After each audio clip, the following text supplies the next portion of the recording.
আমাৰ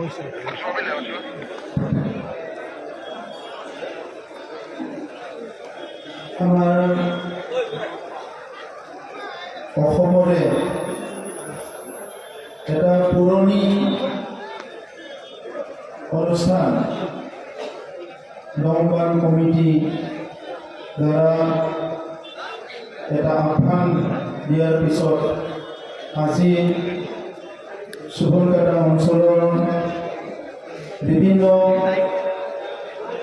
বানবিলাক পৰিদৰ্শন কৰিবলৈ আমাৰ টিমত উপস্থিত স্থানীয় MCLA তথা আমাৰ অধ্যক্ষ কাতিৰাম বড়ো ডাঙৰীয়া, আমাৰ এই বিভাগৰে জলসিঞ্চন বিভাগৰে EM দিগন্ত বৰুৱা ডাঙৰীয়া, কৃষি বিভাগৰ EM আমাৰ এই অঞ্চলৰে এজন সক্ৰিয় সমাজসেৱক ৰাজনৈতিক নেতা হৰেশ দাস ডাঙৰীয়া,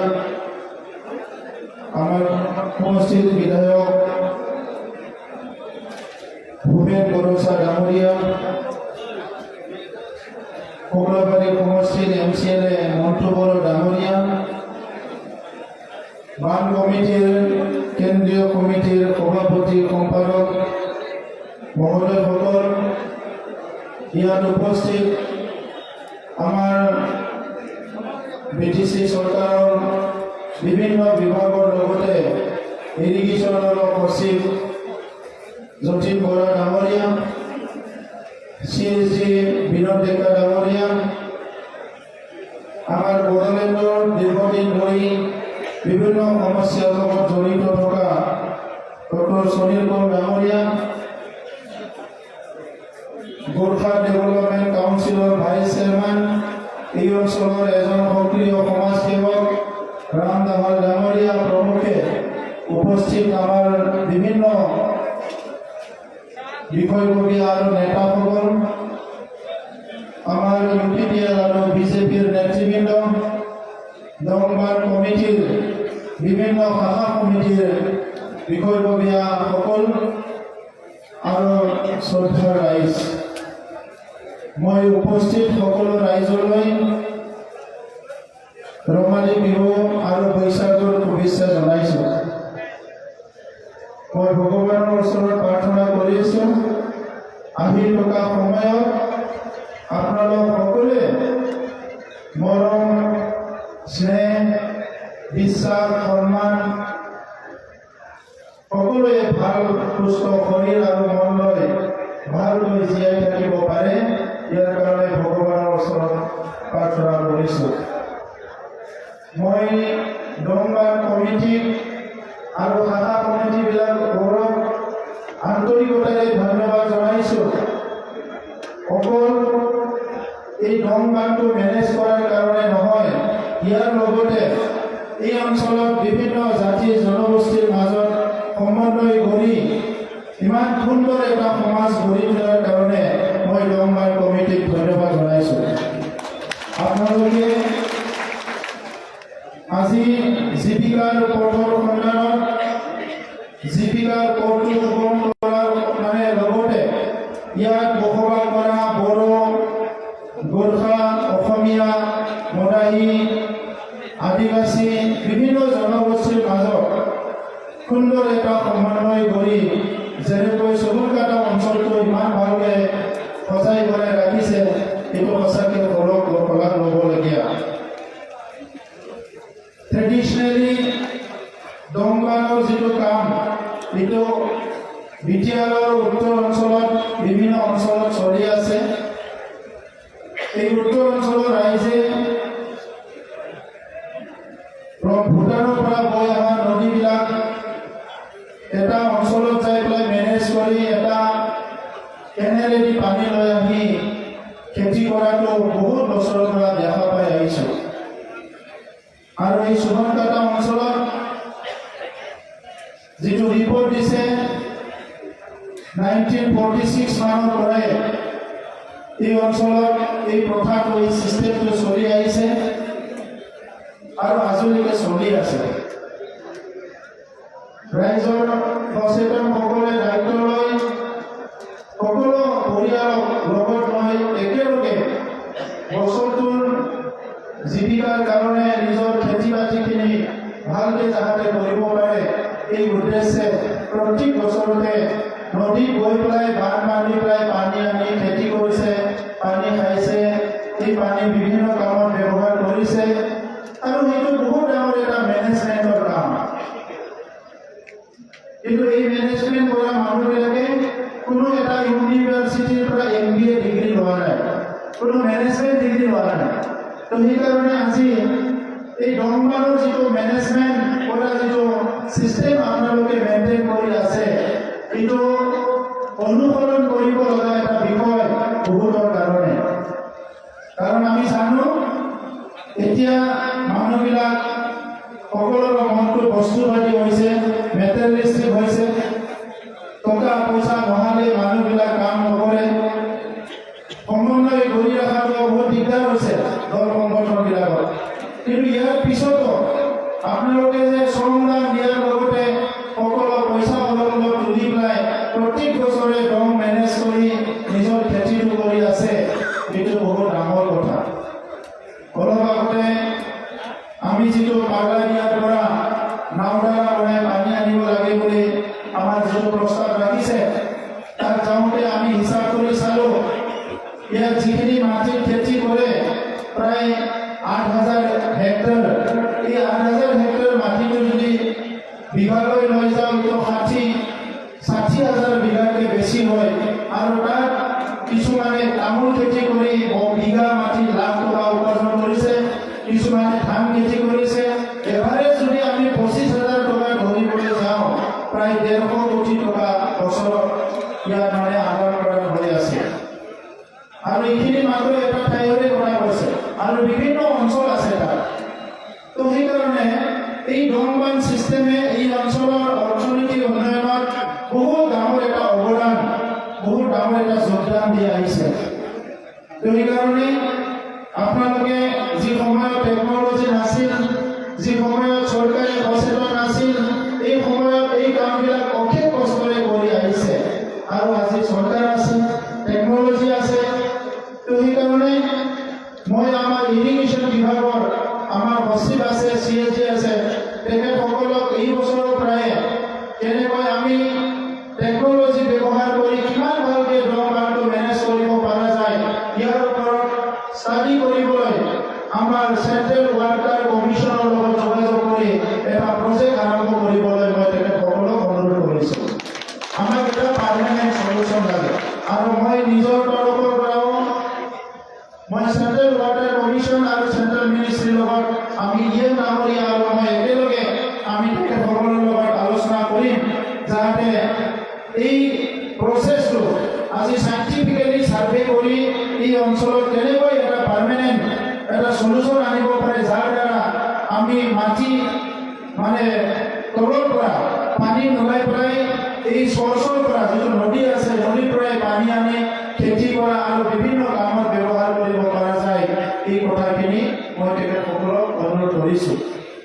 ছেকেণ্ড কথা হৈছে যে ইয়াত অবৈধ যিবিলাক খনন হৈছে, আমাৰ মহলবিলাক হৈছে, ইয়াৰ কাৰণে নদীৰ বেদটো ওপৰত সদায় দাবি যাই আছে, তলত যাই আছে। এতিয়া লাহে লাহেকৈ যিটো নদীৰ বেদ আছিলে, ৰিভাৰ বেদ, এইটো 20 বছৰ আগত যিটো ওপৰত আছিলে, এইটো লাহে লাহে তলত গৈ আছে।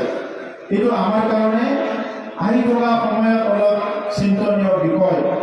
সেইকাৰণে আমাৰ ফৰেষ্ট ডিপাৰ্টমেণ্ট আৰু ইৰিগেশ্যন ডিপাৰ্টমেণ্ট আমি জইণ্ট মিটিং কৰি যি অঞ্চলত আজি খননটো বন্ধ কৰিব লাগে, ইয়াৰ ওপৰত জইণ্টলি এটা ষ্টাডি আৰু ছাৰ্ভে কৰি অহা আহি থকা দিনত এই অঞ্চলবিলাকত আমি অলপ বেন কৰি দিয়া হ'ব, এইটো মানে খনন কৰাটো বন্ধ কৰি দিয়া হ'ব পাৰ্টিকুলাৰ অঞ্চলবিলাকত য'ত নেকি আমাৰ এফেক্ট কৰি আছে। ইয়াৰ পিছত আমাৰ যিটো বান আছে, বানবিলাক আমি আজি চালোঁ। কিছুমান বান অলপ মেনেজ কৰিলে হৈ যায়, যিখিনি অলপ অলপ মেনেজমেণ্ট লাগে, এইটো ইতিমধ্যে ডাঙৰীয়াই ক'লে যে অলপ অলপ মেনেজ কৰিবলৈ আমি ডিপাৰ্টমেণ্টক ইতিমধ্যে নিৰ্দেশ দিয়া হৈছে তেখেতসকলে 5 দিন এসপ্তাহৰ ভিতৰত অলপ ৰিপেয়াৰিং কৰাৰ যিটো এষ্টিমেট গোটাই দিব আৰু লগে লগে ডিপাৰ্টমেণ্টৰ পৰা এইটো অলপ ৰিপেয়াৰিং কৰি দিয়া হ'ব। যিখিনি ডাঙৰ কাম আছে ক'ৰবাত চুইচ গেটটো উঠাব পৰা নাই, মাটি ফুটি আছে, বিভিন্ন কাম আছে, কিন্তু এই বাৰিষা যোৱাৰ পিছত নেক্সট কৰালে ইয়াৰ কামবিলাক আৰম্ভ কৰা হ'ব। আমি খুব চিষ্টেমেটিকেলি আজি চাইছোঁ আৰু কিছুমান কেনেল যিবিলাক পাৰ্মানেণ্ট নেচাৰৰ কেনেল আছে এই কেনেলবিলাকক পাৰ্মানেণ্ট কেনেল কৰাৰ কাৰণে চিন্তা চৰ্চা কৰা হ'ব। কিন্তু কথা হৈছে এই যে কেনেলবিলাকৰ মুখ য'ৰ পৰা পানী ওলাই আহে এই প্ৰতি বছৰত পানী নদীৰ যিটো কোৰ্চবিলাক চেঞ্জ হৈ থকাৰ কাৰণে কেতিয়াবা এই যিটো মুখৰ পৰা পানী উঠায় এইটো অলপ চেঞ্জ কৰিব লগা হয়। আৰু আমি সকলো জানো ভূটান পাহাৰৰ ওচৰ হোৱাৰ কাৰণে পানীৰ যিটো সোঁত সেইটো বহুত বেছি, ৰিভাৰ কাৰেণ্টটো বহুত বেছি, আৰু সেইকাৰণে আজি নেচাৰেলি মেনেজ কৰা আৰু টেকনিকেলি মেনেজ কৰা ইয়াৰ ওপৰত ষ্টাডি কৰি এটা পাৰ্মানেণ্ট সলিউশ্যন ওলোৱাৰ কাৰণে ব্যৱস্থা কৰা হ'ব। এইটো আজিৰ পৰা আমি চিন্তা চৰ্চা ইয়াৰ ওপৰত আৰম্ভ কৰিম। ইতিমধ্যে ইএম ডাঙৰীয়াই কৈছে 3 কোটি টকা চেংচন দিছে, টেণ্ডাৰো হৈ গ'ল আৰু ইয়াৰ কাম অতি শীঘ্ৰে আৰম্ভ হ'ব। ৰাইজে কৈছে যে নদীৰ মুখটো গৈ ভূটানত পালে গ'ল, গতিকে ভূটানে তাৰ ভিতৰত যাব নিদিয়ে। সেইকাৰণে অলপ তলত আহি পেলাই আমাৰ জেগাত আমাৰ মাটিত ভাৰতৰ মাটিতে আমি কামটো কৰিব লাগিব। ত' তেতিয়া আমাৰ এটা পাৰ্মানেণ্ট হৈ যাব। ত' সেইকাৰণে আমাৰ বিভাগে যাতে এই কামটো কৰা টেকনিকেলি আৰু কোৱালিটিটো কোনো কম্প্ৰমাইজ নকৰে এইটো মই তেখেতসকলক অনুৰোধ কৰিছোঁ। এতিয়া কথা আহিছে এই মেনেজমেণ্ট কৰা কমিটিখন সুন্দৰভাৱে থাকিব লাগিব। কোনোবা ষ্টাডি কৰিব আহিলে, ৰিচাৰ্চ কৰিব আহিলে, বিভিন্ন কামত আহিলে ৰংবান কমিটিৰ এটা ভাল কাৰ্যালয় লাগে। কেইদিনমান আগতে ৰংবান কমিটিৰ ৰাইজে মোক লগ কৰিছিলে আৰু তেতিয়া মই তেখেতসকলক কৈছিলোঁ যে আমি তাত যাম, তাত আলোচনা কৰিম আৰু তাত কথা পাতিম। গতিকে আজি এই ৰংবান কমিটিৰ যিটো চেণ্ট্ৰেল কমিটি আছে, বিভিন্ন শাখা কমিটিবিলাক একেলগে মিলি পেলাই এটা চেণ্ট্ৰেল কমিটি আছে। এই চেণ্ট্ৰেল কমিটিৰ কাৰ্যালয় লগতে তাত এটা গেষ্ট হাউচ, এই অঞ্চলত কোনোবা অফিচাৰ আহিলে 4-5জন মানুহ থাকিব পৰা, 6-7জন মানুহ, এটা কনফাৰেন্স হল, তাত কমচে কম 50-60-100জন মানুহ বহিব পৰা। এই তিনিটা কামটো কৰাৰ কাৰণে এই বছৰতে আমি 14 ফাইনেন্সৰ পৰা 1 কোটি টকা ৰংবান কমিটিক আমি দিম। আৰু লগতে সুবনকাটা অঞ্চলত বহুত বছৰৰ পৰা আহি আছোঁ, মই আহি পেলাই ইয়াত এটা অভাৱ অনুভৱ কৰি আছোঁ। ইয়াত ভাল প্ৰেক্ষাগৃহ এটা লাগে। ময়ো ইয়াত বহুতবাৰ মিটিং কৰিলোঁ, কিন্তু ইয়াৰ অৱস্থা এনেকুৱাই হৈ আছে। মোক আমাৰ স্পীকাৰ ডাঙৰীয়াই কৈছিলে যে এইটো মই যোৱা বছৰ আমি কৰিব নোৱাৰিলোঁ, তেখেতে বহুত হেঁচা দিছিলে। গতিকে আজি ইয়াত আহিছোঁ হিচাপে ইয়াত আৰু বহুত ডাঙৰ বিল্ডিং বনাব দৰকাৰ নাই, এনেকুৱা অপেন টাইপ ধুনীয়াকৈ কৰি ল'লে হয়, চবে মেল মিটিং কৰিব পাৰে। অডিটৰিয়ামৰ কাৰণেও আমি 1 কোটি টকা দিম ইনফ্ৰাষ্ট্ৰাকচাৰ গভৰ্ণমেণ্টৰ পৰা। ইয়াত এটা ভাল অডিটৰিয়াম বনাব আৰু এটা ষ্টেডিয়াম। মই বহুত ল'ৰাবিলাক দেখিছোঁ, আপোনালোকক মই এটা ৰিকুৱেষ্ট কৰিব বিচাৰিছোঁ। আগতে নাছিলে, আগতে ল'ৰা ছোৱালীবিলাক খেলা ধূলা কৰিছিল, নাচ গান কৰিছিল, বিহু আহিছিল, চবে ওলাইছিল। এতিয়া লাহে লাহে পৰিৱেশবিলাক চেঞ্জ হৈছে, খেলা ধূলাবিলাক কমি গৈছে। এইকাৰণে মোবাইল কিছুমানে চাই থাকে, ভালো চাই বেয়াও চাই, কিছুমান ড্ৰাগছৰ কথা আহিছে। আপোনালোক ৰংবান কমিটিয়ে নেক্সট যেতিয়া আপোনালোকৰ মিটিং হ'ব একদম ষ্ট্ৰিক্টলি এটা সিদ্ধান্ত ল'ব, এই অঞ্চলত যাতে কোনো ড্ৰাগছ প্ৰচলন নহয়। ইয়াৰ কাৰণে ৰংবান কমিটিয়ে এটা ষ্ট্ৰিক্ট প্ৰচাৰ কৰিব। যদি ড্ৰাগছ প্ৰচলন কৰে আপোনালোকৰ যেনেকৈ ফাইন ছিষ্টেম আছে ইয়াতকৈ 100 গুণ বেছি ফাইন ভৰা আৰম্ভ কৰি দিব, কাৰণ আমাৰ ল'ৰা ছোৱালীক আমি হেৰাব নিবিচাৰোঁ। আৰু সেইকাৰণে ইয়াত এটা ষ্টেডিয়াম নালাগে, ডাঙৰ ষ্টেডিয়াম পিছত এতিয়া খেলিব পাৰে ধুনীয়াকৈ সুন্দৰ এটা ফুটবল ষ্টেডিয়াম বনাই ল'বৰ কাৰণে এই বছৰ 50 লাখ টকা সুবনকাটাৰ কাৰণে ফুটবল ষ্টেডিয়ামৰ কাৰণে আমি কাউন্সিলৰ পৰা দিম। পানীৰ সমস্যা আছে, কিন্তু জেজেএম হৈ আছে। আমি চাই আছোঁ যে জেজেএমৰ পানী যিমানখিনি কভাৰ কৰিব, এই কভাৰ কৰাৰ পিছত আৰু যদি কিবা ৰৈ যায় সেইখিনি আমি কাউন্সিল গভৰ্ণমেণ্টৰ পৰা কৰিম। ৰাস্তা ঘাটৰ সমস্যা সমাধান হৈ আছে। আমাৰ বিধায়ক ডাঙৰীয়াও কিছুমান ৰাস্তা কৰিছে। এতিয়া অসম চৰকাৰৰ পৰা বিধায়কসকলক নতুন ৰাস্তা, মেৰামতি কৰা ৰাস্তা বিভিন্ন দিছে। তেখেতে বহুত কাম কৰি আছে। আমাৰ স্পীকাৰ ডাঙৰীয়া তেখেতৰ যোৱাবাৰৰ গুডউইলৰ প্ৰজেক্ট পাইছে, এইবাৰৰ গুডউইলৰ প্ৰজেক্ট পাব। বহুতখিনি ৰাস্তা ইয়াত হ'ব। যিখিনি ৰাস্তা ৰৈ যাব সেইটো আহি থকা সময়ত অসম চৰকাৰৰ আঁচনি আৰু আমাৰ আঁচনি মিলি পেলাই এই ৰাস্তাখিনি আমি সম্পূৰ্ণ কৰিম। মই দেখিছোঁ যে সেই উত্তৰ অঞ্চলত আপুনি যি কাম নকৰে কিয় আপুনি অৰ্থনৈতিকভাৱে আগুৱাই যাব পাৰে। আমাৰ মানুহবিলাকে বহুত সময়ত গুজৰাট, হাৰিয়ানা, বাহিৰলৈ বেংগলৰ, চেংগললৈ কাম কৰিব গুচি যায়। কিন্তু ইয়াত যিটো দেখিছোঁ, এক কথা মাটি যদি জ্বলা খেতিও কৰে ৩,০০০ টকা পাই যায়। কিবা এটা কৰিলে পাই যায়। ইয়াত আপুনি ডায়েৰী ফাৰ্ম খোলে, ইয়াত আপুনি ছাগলী ফাৰ্ম খোলে, ইয়াত আপুনি গাহৰি ফাৰ্ম খোলে, ইয়াত আপুনি যি কৰে তাতে আপুনি উপাৰ্জন কৰিব পাৰে। আজি তামোল ৰুইছে, নাৰিকল ৰুব পাৰে, ড্ৰাগন ফুল ৰুব পাৰে, অগৰু গছ ৰোৱা দেখিবলৈ পাইছোঁ, অগৰু ৰুব পাৰে। অগৰু ৰুলে ৬-৭ বছৰতে অগৰুডাল মানে ডাঙৰ হৈ যায়। আপুনি ইয়াৰ পৰা অগৰুটো বিক্ৰী কৰি এডাল এডাল গছৰ লাভ পাব পাৰে। সেইবিলাক ইয়াত বহুত ভালকে কৰিব পাৰে। তো এইকাৰণে আমাৰ স্থানীয় দল সংগঠনৰ লগতে আমাৰ বান কমিটিৰ লগ লাগি অৰ্থনৈতিক উন্নয়নৰ কাম কিছুমান আৰম্ভ কৰিবলৈ মই অনুৰোধ কৰিছোঁ। ইয়াৰ কাৰণে আমাৰ এগ্ৰিকালচাৰ বিভাগ আছে, ইয়াত OSD পুষ্প দাস ডাঙৰীয়া আছে, আমাৰ EM ডাঙৰীয়া এগ্ৰিকালচাৰে এই অঞ্চলৰে হয়। তো সেইকাৰণে খেতিটো আমি খুব ভালকৈ কৰিব লাগিব।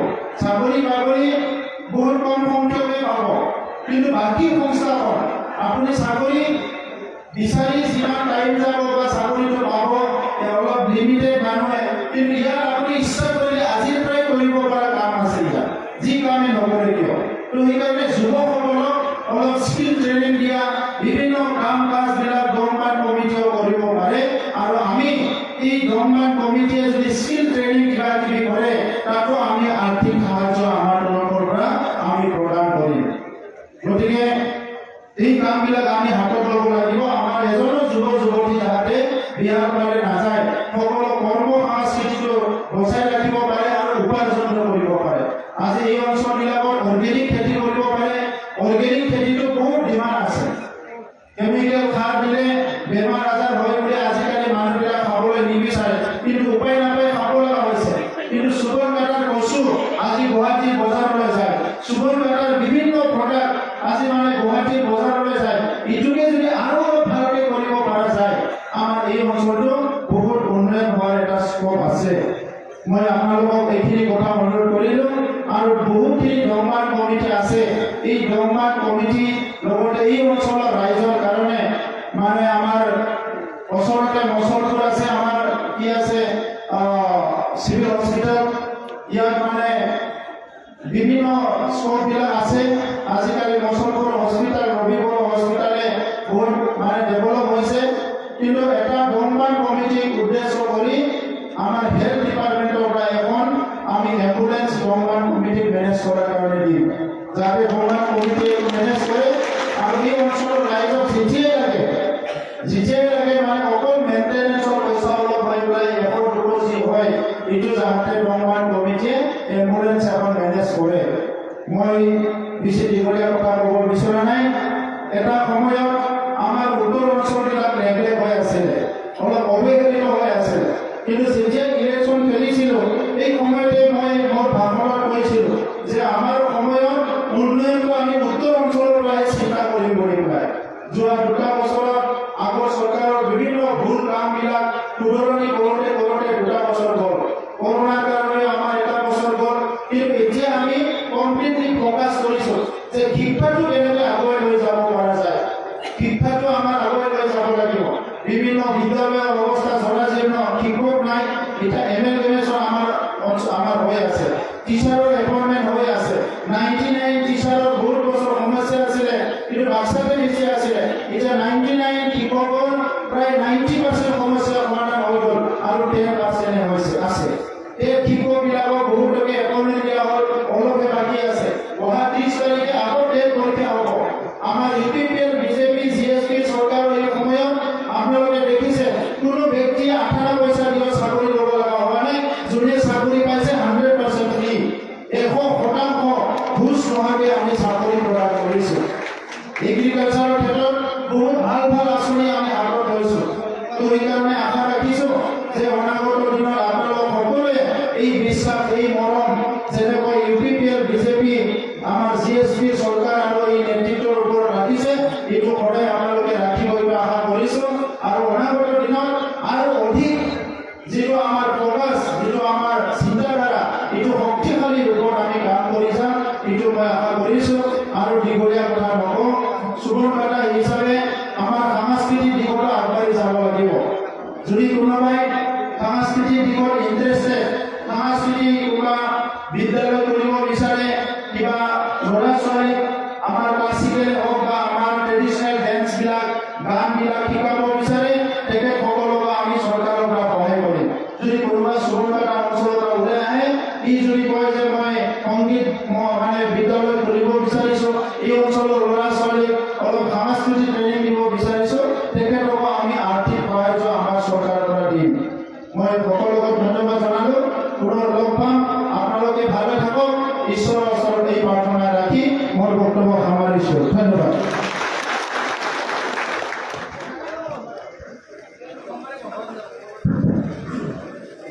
আমাৰ বিচাৰ প্ৰধান সম্মানীয় প্ৰণব মহোদয় অশেষ